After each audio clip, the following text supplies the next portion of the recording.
Lesson 5.2, Properties of Rational Exponents and Radicals. Our essential question today, how do you use properties of exponents? Standard 5.2, number 8, adding and subtracting variable expressions. This is going to be similar to the lesson that we just completed. We are going to be adding the root y's, and you're going to add the root y's kind of like they were just plain old x's. So we have 5 of these root y's, and we're supposed to be adding 6 of the root y's. And we're just counting how many root y's did we have. There were 5 of them, and then you were adding 6 more of them, so we ended up having 11 of them. So my final answer is 11 times the square root of y. This problem is the third root of 2z to the 5th. This is not a third root of 2z to the 5th. So we cannot combine these together. What I need to do first is see, can I actually take the third root and can I take this third root? So we need to see if we can simplify. So this is 12 times the third root of, I need to prime factorize.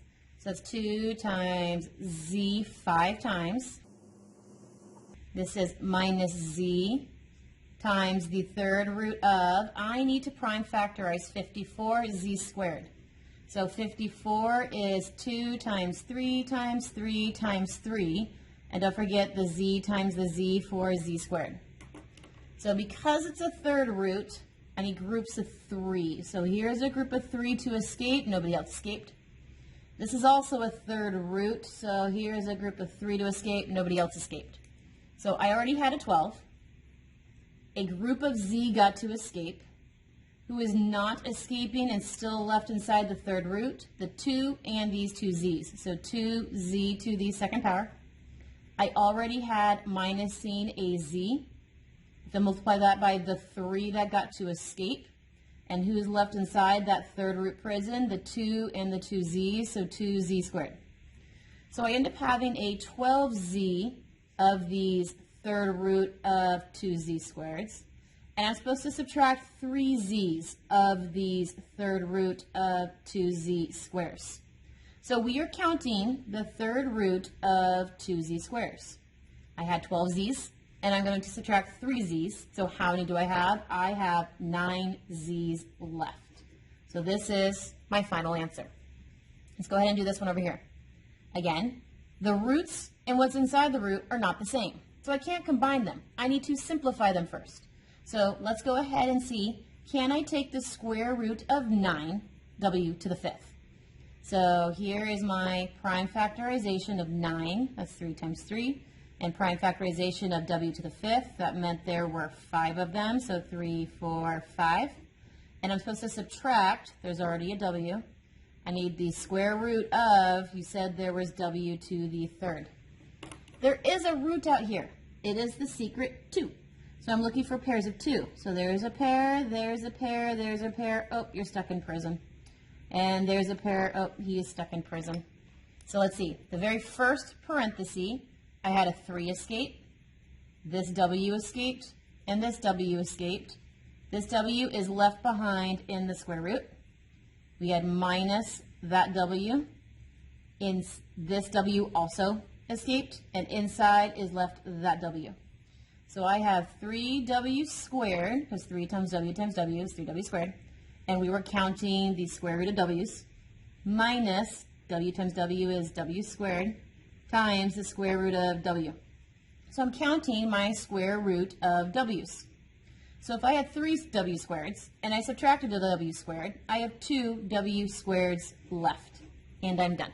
I want you to complete these 3 for independent practice, but I want to set up these 2 first. So this is in radical form, while this one is in exponent form. We need to make sure that they're all in the same one form. So let's go ahead and change them all to radical form. So I want to make sure this one is in radical form. So this is 7 times the third root of m to the 7th. And this says we had 3. So looking at my x, the x is the whole number. X goes inside.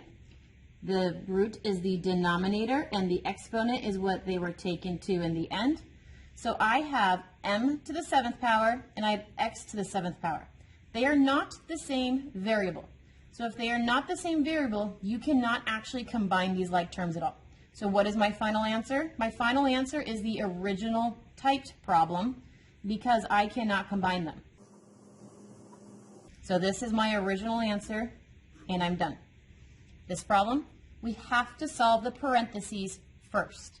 Remember, if we see the same base, you're going to tell me, hey, look, that same base, we had it occurring 1/2, and then we had it occurring another 1/4. And we are going to deal with this exponent part later.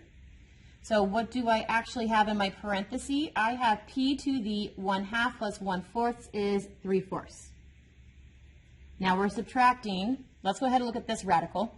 I need to see if I can prime factorize it. So we have the 4th root of 16 is 2 times 2 times 2 times 2. P to the 3rd, it says p. We have the 4th root, which means we need 4. So I have, let's change this guy to the radical. The denominator is the root. The p is what goes on the inside. The numerator is the exponent. Minus, who escaped? The 2 escaped. We are still with the 4th root, and what's left in the 4th root? Those 3 p's, so p to the 3rd. We do have p to the 3rds and p to the 3rds. So I'd like you to please finish this problem and do this problem for independent practice.